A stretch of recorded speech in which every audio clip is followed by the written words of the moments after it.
While working on more complicated projects in Photoshop, you'll have a lot more layers and elements to work with. This can create difficulties if you haven't renamed each layer with the task it carries out, because you wouldn't know the contents of each one. For example, if you've recolored something without renaming the layers, it would be hard to tell exactly what every layer does if there are 15 of them.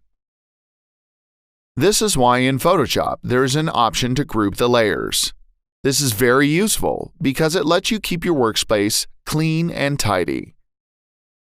This picture has a lot of layers. As you can see, this is the final result and the steps are available in the master group. This group holds all of the corrections which have been made from the beginning.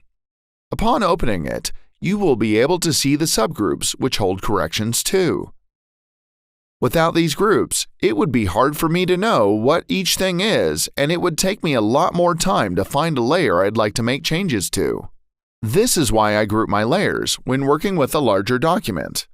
To browse through the elements and see what each does, hold Alt on your keyboard and click on the eye on the layer to turn off all other layers, leaving only this one.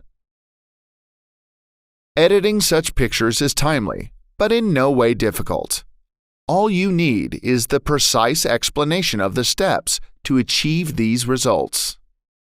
If you would like to learn more about how to achieve such results with your pictures, you can find it in the Advanced course in Editing Portraits and Beauty Photographs.